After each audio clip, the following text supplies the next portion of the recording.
आकाशवाणी भोपाल से प्रस्तुत हैं प्रादेशिक समाचार।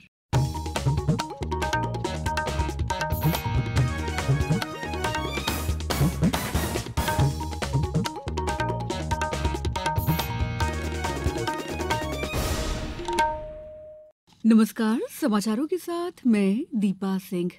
वित्त मंत्री निर्मला सीतारमण ने आज लोकसभा में वित्त वर्ष 2023-24 का केंद्रीय बजट पेश किया। नरेंद्र मोदी सरकार के दूसरे कार्यकाल का ये अंतिम पूर्णकालिक बजट है। वित्त मंत्री ने कहा है कि ये अमृतकाल का पहला बजट है।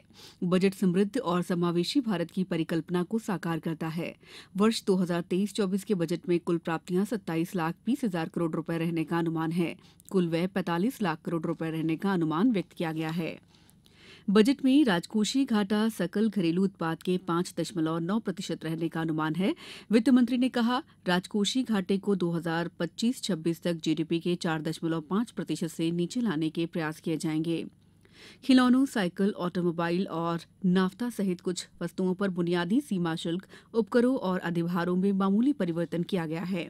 वित्त मंत्री ने कंप्रेस्ड बायोगैस पर उत्पाद शुल्क में छूट देने का प्रस्ताव किया।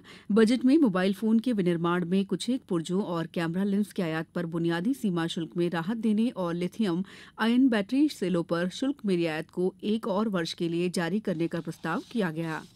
श्रीमती सीतारमण ने सिगरेट पर राष्ट्रीय आपदा आकस्मिकता शुल्क एनसीसीडी में 16% की वृद्धि करने का प्रस्ताव किया। वित्त मंत्री ने सहकारिता क्षेत्र के लिए भी कई घोषणाएं की हैं। बजट की कुछ अन्य खास बातें इस प्रकार हैं। बजट में रेलवे के लिए अब तक के सर्वाधिक 2,40,000 करोड़ रुपए के पूंजीगत खर्च का प्रावधान किया गया है। क्षेत्रीय हवाई संपर्क सुविधा में सुधार के लिए 50 अतिरिक्त हवाई अड्डों, हेलीपोर्ट, वाटर एरोड्रम के पुनरुद्धार किया जाएगा। सभी शहरों और कस्बों में सेप्टिक टैंकों और सीवरों की सफाई 100% मशीनों के द्वारा की जाएगी। देश के शीर्ष शैक्षिक संस्थानों में कृत्रिम बुद्धिमत्ता आर्टिफिशियल इंटेलिजेंस के लिए 3 उत्कृष्टता केंद्र स्थापित करने का बजट में प्रावधान किया गया है। स्टार्टअप्स और शिक्षा क्षेत्र द्वारा नवाचार और अनुसंधान के लिए राष्ट्रीय डेटा शासन नीति लाई जाएगी। डिजिटल भारत की जरूरतों को पूरा करने के लिए अपने ग्राहक को जाने यानी केवाईसी प्रक्रिया को सरल बनाया जाएगा।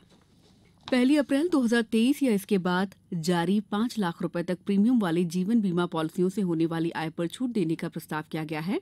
यूनिट लिंक्ड पॉलिसी यूलिप को इससे बाहर रखा गया है।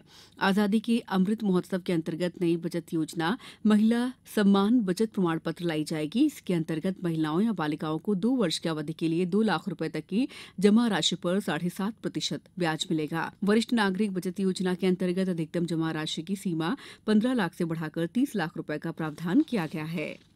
बजट में आयकर दाताओं को राहत दी गई है। आयकर स्लैब की संख्या 6 से घटाकर 5 कर दी गई है और अब 3 लाख रुपए तक की आय वाले व्यक्तियों को कोई कर नहीं देना होगा।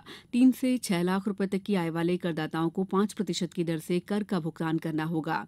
6 से 9 लाख रुपए तक की आय पर कर की दर 10% और 9 से 12 लाख रुपए तक ये 15% होगी। 12 से 15 लाख रुपए तक की आय वाले करदाताओं को 20% कर देना होगा। 15 लाख से ऊपर की आय पर आयकर की दर 30% होगी। नई कर व्यवस्था का विकल्प चुनने वाले करदाताओं को 7 लाख रुपए तक की आय पर कोई कर नहीं देना होगा। वित्त मंत्री ने वेतनभोगियों और पारिवारिक पेंशनभोगी सहित पेंशनभोगियों के लिए मानक कटौती का लाभ नई कर व्यवस्था में भी देने का प्रस्ताव किया। गैर सरकारी वेतनभोगी कर्मचारियों की सेवानिवृत्ति पर अवकाश नकदीकरण पर 3 लाख रुपए तक की सीमा की छूट बढ़ाकर 25 लाख रुपए करने का प्रस्ताव किया गया है। मुख्यमंत्री शिवराज सिंह चौहान ने बजट पर प्रतिक्रिया व्यक्त करते हुए कहा है कि ये सही अर्थों में जन भावनाओं का सम्मान कर नागरिकों और राष्ट्र के हित में फैसले लेने वाली सरकार है। अब कुछ समाचार संक्षेप में। पन्ना टाइगर रिजर्व में बाघों का संसार पुनः आबाद करने वाली बाघिन टी1 की आज मौत हो गई। आगरमालवा में पीएम श्री स्कूल योजना के तहत सुसनेर विकासखंड से 13 स्कूलों ने आवेदन किए हैं। टीकमगढ़ के जिन गांवों में विकास यात्रा ठहरेगी वहां स्थानीय उत्पादों की प्रदर्शनी लगाई जाएगी। इस बुलेटिन में इतना ही। नमस्कार।